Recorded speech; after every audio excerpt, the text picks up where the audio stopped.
one of the other things that was kind of interesting in my career was there was a gentleman that we gave locker room privileges to, and that was Colonel Aaron Bank. He was retired, U.S. Army, phenomenal man, and he was, when I first met him, he was probably in his late 70s, early 80s, and he was, of course, one of the founders of American Special Forces, the Green Berets, and he'd had a storied career, and once in a while, he would come up front into Lifeguard headquarters when we had basically told him that, the surf was too rough, but it didn't really make any difference because he shouldn't be swimming that day because we'd seen great white sharks out in front of headquarters. And that was the only way we could stop him from, of course, we hadn't seen any sharks, but that was the only way we could stop him from going out into the rough water that we had kind of figured out was, becoming a dangerous thing for him to be out swimming the pier, which he did almost every day, regardless of what the weather conditions were, temperatures or anything. So when he wouldn't swim, he would exercise on the beach and then he'd take a shower, and we'd given him his own locker. We were very respectful of him, and he would come up front, and I was going to UCLA at the time, and my major was poli-sci, and I should have probably done a history minor, but he and I would start to talk about his experiences, and it was really one of the benefits of the job was that you could sit there at the communications center, especially when it wasn't busy, and have this conversation. And we had talked about how he'd gone to Indochina, which was Vietnam, right after the war, when Harry Truman specifically sent him there to find out what was going on, how he met Ho Chi Minh.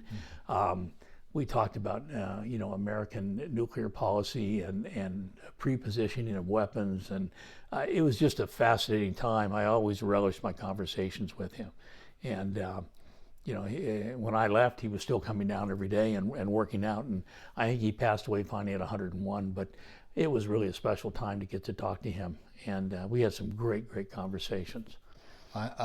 Anyone who guarded Tower 2 in the late 60s through about the mid-70s recognizes Colonel Banks. I was at 2, and it was probably, the faces were anywhere from 8 to 12 foot. It was a huge day, and he did his shadow box, and you probably remember that. He'd sit on the side of the headquarters and shadow box, and then he'd get all stretched, and then you're thinking, please don't go, please don't go. And sure enough, he would do his stretching exercises, which were very unique, and he'd hit the water, and he'd put his head down in the water and just start swimming. He wasn't looking, he'd put his head down, and you'd see these sets coming and go, oh my God, I have to go on a rescue. I know I'm going to have to save him.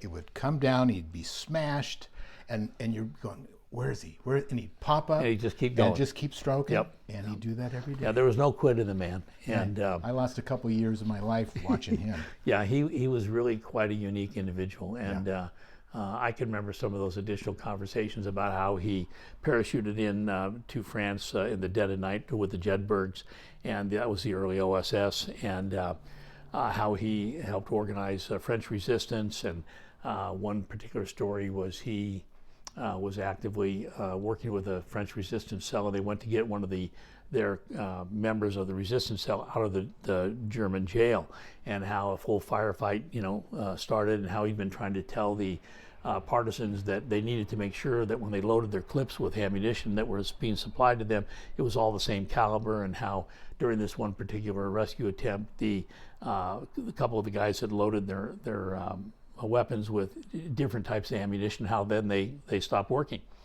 And they were able to get the guy out, but just barely. And so he would tell me, he says, that's what preparedness is all about. And, most of the things he would talk about, there was a reason for it. He wasn't just reminiscing, but he was always a teacher. And it was real an honor to sit and talk with him.